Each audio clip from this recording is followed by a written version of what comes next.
Turma do Propósito, e aí meu querido irmão, que alegria poder estar com você aqui mais um dia. Nós estamos aí já no capítulo 3 do 4º livro da Bíblia, Números, e que alegria poder compartilhar a palavra com você. Seja bem-vindo aí quem entrou no grupo por agora. Lembrar rapidinho que o nosso propósito é ler um capítulo da Bíblia por dia, orar todos os dias por um motivo que você acha importante, você, melhor que ninguém, sabe aquilo que você deve apresentar diante do Senhor. E também, meu querido irmão, tentar mudar, porque todos nós precisamos de mudança. Esse capítulo de hoje é um capítulo todo especial e eu gostaria que você prestasse bastante atenção na palavra que vai ser ministrada, porque é uma palavra poderosa, aponta claramente para a obra de Cristo por nós. E eu gostaria de trazer aqui as informações desse capítulo e também fazer essa aplicação na sua vida. Então vamos lá, sem demora, vamos estudar, né, ver o que diz o capítulo 3 e fique conosco aí, firme no propósito. Pessoal, no capítulo 3 de Números, nós vamos ver a apresentação da disposição, de como ficava ali a distribuição das tendas. Eu vou mostrar aqui uma imagem, ela está em preto e branco, mas você vai perceber que tem umas bolinhas aqui na região sul, aqui na região oeste e aqui na região norte. Você vai ver aí, essas bolinhas são as 3 tribos dos filhos aí de Levi. Que cada filho, né, Gerson, Coate, Merari, eles deram nome às tribos. Então temos a tribo dos Gersonitas, temos a tribo dos Meraritas e temos também a tribo dos Coatitas. Todos esses descendentes aí de Levi. O que é interessante a gente notar? É que, apesar de serem levitas, todos eles, eles tinham funções diferentes. Deixa eu mostrar para vocês aqui. Nessa imagem dá para ver bem, ó. O tabernáculo ficava no centro, nós falamos isso muitas vezes ontem, o tabernáculo ficava no centro. Isso significa que a vida do povo devia ser uma vida teocêntrica. O nosso modo de vida tem que ser teocêntrico. Nós não podemos ser antropocêntricos, não podemos pensar em nós mesmos. Se nós de fato aceitamos o propósito de Deus para nós, e a Bíblia diz que o justo vive por fé, certeza de coisas que não veem, convicção de fatos que se esperam, não ocorreram, mas nós temos a certeza de que são concretos, ainda que não tenham acontecido. Isso é muito forte, irmãos. Isso é um motivo espiritual. Portanto, nós buscamos uma perspectiva teocêntrica da vida. Quem dirige a nossa vida é a Bíblia. Nós somos guiados pela vontade de Deus. Nós acreditamos que nós estamos aqui com uma missão, com um propósito. Nós sabemos e acreditamos nas definições que a Bíblia dá, quanto à nossa origem, quanto a quem somos, quanto a quem servimos, quanto à missão que nós temos e também quanto ao nosso destino. Portanto, a nossa vida gira em torno de Deus. Porque se o que nós acreditamos não for verdade, irmão, nós somos, como diz o apóstolo Paulo, somos os mais felizes dos homens, mas nós cremos de fato que Cristo veio, cumpriu a sua missão, nos resgatou do pecado, ressuscitou dos mortos, para nos garantir essa vida eterna, dada antes da fundação do mundo. Né? A gente tem mania de achar que Deus primeiro é o Criador e depois Ele é o Salvador. Esqueça isso. Primeiro, antes de tudo, Deus é o nosso Salvador, nosso Redentor. Jesus é o nosso Redentor. A Bíblia é clara em dizer que Deus nos amou antes da fundação do mundo, ou seja, antes de tudo ser criado, Ele já havia escolhido nos amar em Jesus Cristo. Portanto, meu querido irmão, o preço do resgate já havia sido decidido, já havia sido determinado lá na eternidade, antes da criação do mundo. Esse mistério maravilhoso da graça e do amor de Deus. Não é à toa que o livro de Apocalipse chama Jesus de o Cordeiro morto antes da fundação do mundo, e Jesus chama essa vida que Ele nos dá agora, através do seu sacrifício, de vida eterna, porque foi decidida lá, antes da fundação do mundo. Eternidade é isso, que não tem começo e não tem fim. Então, antes de todas as coisas, Ele já havia nos escolhido nele pelo seu amor e por sua graça. Portanto, isso é o simbolismo aí do tabernáculo no centro. E aí, nós temos do lado de cá os sacerdotes. Quem estava aqui no meio dos sacerdotes? Arão, Moisés, os filhos de Arão. E Arão, ele pertencia a qual dessas tribos? Vamos lembrar que, como o tabernáculo é retangular, nós vamos ter ali 4 lados. Qual tribo que Arão e Moisés faziam parte? Eles faziam parte da tribo dos Coatitas, que está aqui, ó. Inclusive a revolta de Coré, os Coatitas, eles vão influenciar algumas pessoas da tribo de Ruben, que está habitando aí pertinho dele, né, conforme nós vimos ontem. E eles serão ali destruídos porque vai haver aquela discussão, será que Deus fala só com Moisés, ou será que Deus fala com outros da tribo aqui, só Moisés e Arão, ou será que outras pessoas da tribo dos Coatitas também podem liderar? E nessa revolta, eles vão ser aí mortos, né? O Senhor vai se irar contra eles. Então nós temos aqui os Coatitas, no sul, nós temos os Gersonitas e nós temos os Meraritas. O que é interessante nesse capítulo é que vai distribuir as funções. Olha que interessante, pessoal. Cada grupo familiar vai ter aí, conforme esse quadrinho que eu estou colocando aqui, as suas funções. Por exemplo, os Gersonitas, eles vão cuidar da parte dos tecidos, do couro, do tabernáculo. Olha só. Eles vão cuidar da tenda, da cobertura da tenda, da cortina de entrada, das cortinas externas, das cortinas que rodeavam o tabernáculo, e o altar, as cordas, todos os utensílios utilizados neste aparato, né, das cordas ali, o pino para fixar as cordas. E eles faziam essa função, então, de cuidar principalmente aí dos tecidos, dos couros do tabernáculo. Já os Meraritas, eles eram a turma da estrutura. eles iriam cuidar principalmente ali da parte de madeira, de prata, das partes mais pesadas, mais brutas. Então os meraritas, eles trabalhavam com as armações estruturais, os travessões e as vigas, as colunas, as bases, as estacas, as cordas, as tábuas revestidas de ouro, as bases de prata, todos os utensílios utilizados neste aparato, tá? E eles contavam aí com meios de transporte. Por quê, pessoal? Porque essas coisas eram pesadas, né? Imagina aí uma tábuas de fugiu o nome da árvore aqui, acácia, lembrei. Então imagina aquelas tábuas, aquela madeira bruta, revestida ainda de ouro, aquelas bases de prata pesadas. Então eles contavam aí, você vai ver que eles contavam com 4 carros e 8 bois para o serviço, os meraritas também, e os coatitas. Eles eram aqueles que pertenciam a Arão, vamos lembrar que Arão pertencia a essa tribo, Arão e seus filhos tinham funções exclusivas, Arão era sumo sacerdote, seus filhos sacerdotes. À medida que um ia morrendo, o filho ia assumindo ali o sacerdócio. Eles cuidavam dos utensílios do templo. Eles cuidavam da arca, transportavam a arca, a mesa, o candelabro, os altares, o utensílio do santuário, a cortina interna, né? Essa parte aí era com eles. Eles não podiam olhar para os objetos embalados. Eles carregavam tudo, olha que interessante, o meio de transporte era diferente. Eles levavam tudo em seus ombros e não podiam utilizar animais para ajudar nesse serviço. Vocês vão lembrar que Davi quis inovar, lembram quando estava trazendo a arca novamente para o meio de Israel, para o meio de Jerusalém? E o que aconteceu foi que o boi tropeçou, a arca foi caindo, e ali aquele homem estendeu a mão e acabou ali morrendo por estender a mão e tocar na arca. Não devemos inovar, né? Devemos seguir o que o Senhor diz. E aqui, pessoal, é só a título de citar mesmo, você vai perceber que houve o censo dos levitas. Para fins militares, no primeiro censo, que aconteceu lá no capítulo 1, os levitas não foram contados. Tá? Aquilo lá era para levantar os soldados aí, que estavam prontos para a guerra. De 20 anos para cima, os homens se alistaram ali, estavam prontos para para partirem para a batalha.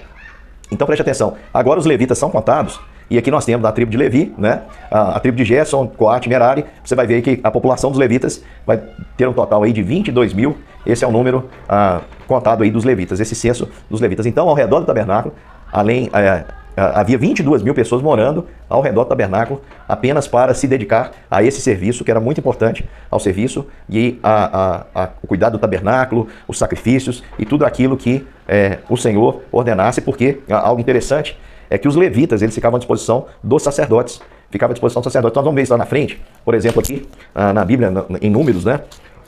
Só vou citar, porque lá na frente a gente vai abordar essa questão. Em Números 8, vai dizer assim, versículo 13, porás os levitas perante Arão e perante os seus filhos e os apresentarás por oferta movida ao Senhor. Então significa que todos os levitas eram como se fosse uma oferta ao Senhor. Eles ficavam à disposição ali de Arão para cumprir suas ordens. Então tudo aquilo que Arão mandasse, né, ordenasse que eles fizessem, eles deviam fazer.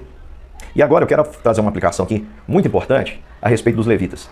Porque nesse texto também, aqui em Levi, em Números, capítulo 3, vai falar sobre o resgate dos levitas. Olha só, no capítulo 3, versículo 12, diz assim, eis que tenho tomado os levitas do meio dos filhos de Israel, em lugar de todo primogênito que abre a madre entre os filhos de Israel, e os levitas serão meus. Olha só, de novo eu vou ler, versículo 12. Eis que tenho tomado os levitas do meio dos filhos de Israel. Então o Senhor separou essa tribo toda. Por quê? Ele separou essa tribo toda no lugar de todo primogênito que abre a madre entre os filhos de Israel. Isso significa o seguinte, que todo primogênito, vamos lembrar que o Senhor deu essa ordem lá quando aconteceu no anjo do Senhor passar entre ali o povo, né, e também a nação egípcia.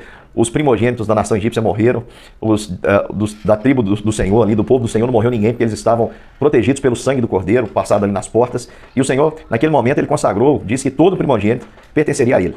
Nós já vimos aí em Levítico que os primogênitos poderiam ser resgatados, né? Se alguém não quisesse entregar o seu filho, poderia resgatá-lo. E por que o Senhor diz isso aqui?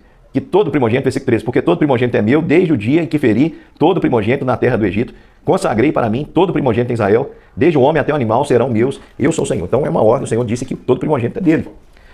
E o que acontece, pessoal? Isso seria porque, ao invés de usar a tribo de Levi, o Senhor revelou o seu propósito lá em Êxodo 19.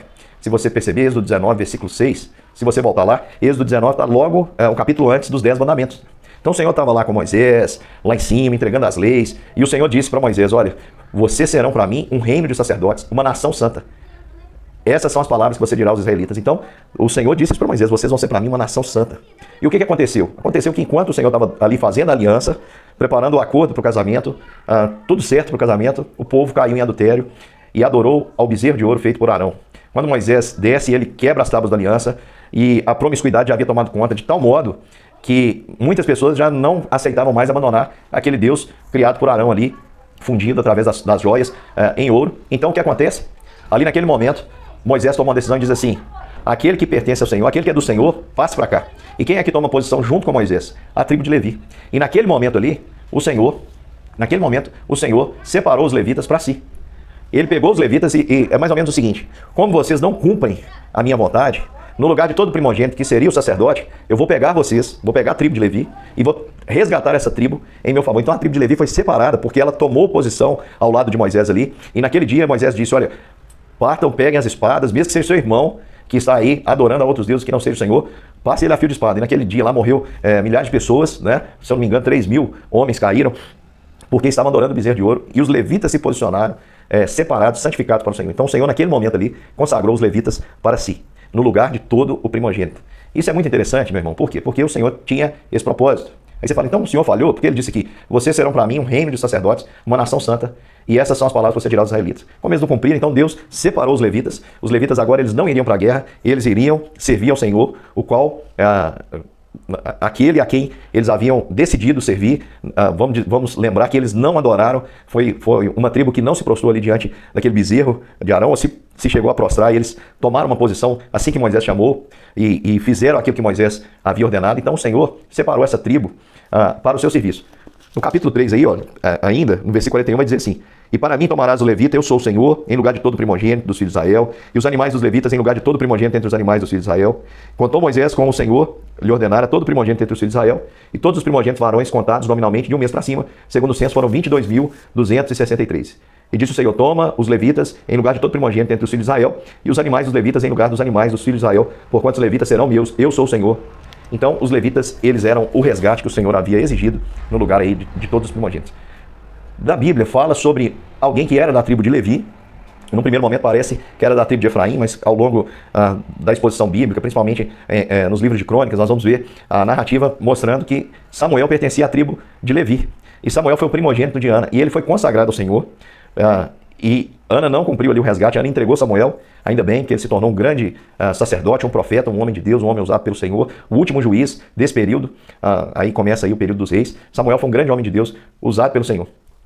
É um caso de um primogênito consagrado para o serviço ao Senhor, e estava ali. E se fosse mulher, podia? Podia também. Havia muitas mulheres que serviam no tabernáculo, eram primogênitas e eram consagradas ao Senhor e ficavam ali para servir. Inclusive os filhos de Eli, uma das acusações é que eles se deitavam com essas mulheres ali em um local inapropriado, né? Porque era o lugar do Senhor. Então havia mulheres também que serviam no tabernáculo. Depois de dar essa explicação, eu queria mostrar para vocês qual que é a aplicação que nós fazemos disso. Porque, irmãos, depois nós vamos ver que virá Jesus Cristo, que é aquele que cumpre a sua missão completa. O que a gente chama Jesus de sacerdote, rei e profeta.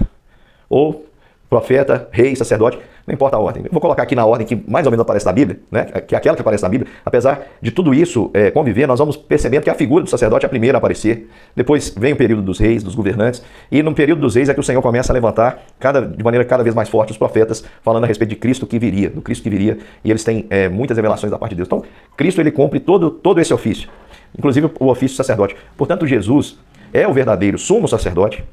E ele não é só o sumo sacerdote, como eu já expliquei aqui, ele é o sacrifício perfeito oferecido por nós. Quando ele entra no Santo dos Santos, diante do Santo dos Santos, diante de Deus, da presença de Deus, para representar o povo, ele não leva simbologia, ele não leva sangue de animais, ele não leva sombras, ele leva a realidade, que é o seu próprio corpo e o seu próprio sangue. Cristo, ele vive por nós, ele se encarnou por nós, ele viveu a vida no nosso lugar, e ele nos amou até o fim, até a morte de cruz, e derramou seu sangue ali. Com qual propósito, irmãos? Para nos representar como resgate, o verdadeiro resgate de todo o povo.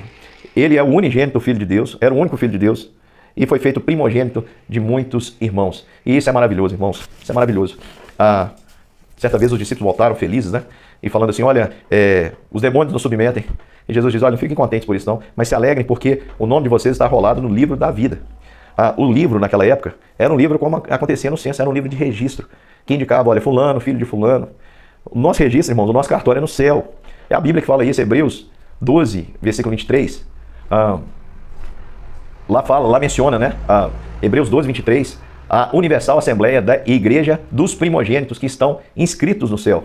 E a Deus o juiz de todos e aos espíritos dos justos aperfeiçoados. Então perceba que lá fala sobre a igreja dos primogênitos que estão inscritos, arrolados no céu. Ou seja, nós estamos registrados lá como filho de Deus, como diz Romanos 8, versículo 29, diz, pois aqueles que de antemão conheceu, antes da fundação do mundo, a esses também predestinou para serem conformes à imagem do Filho, a fim de que o Filho seja o primogênito entre muitos irmãos. Então, queridos, esse texto, esse ato, a representação dos levitas como uma tribo resgatada, uma tribo que é separada pelo Senhor como um resgate em troca de todos os outros primogênitos, de todas as outras tribos, isso aponta claramente para aquele perfeito sacerdote, sumo sacerdote que viria para se oferecer no nosso lugar. Meu querido irmão, essa verdade ela tem que ocupar o meu coração e o seu coração, porque o que Cristo fez por nós é tão poderoso que ele fez cumprir aquela vontade de Deus.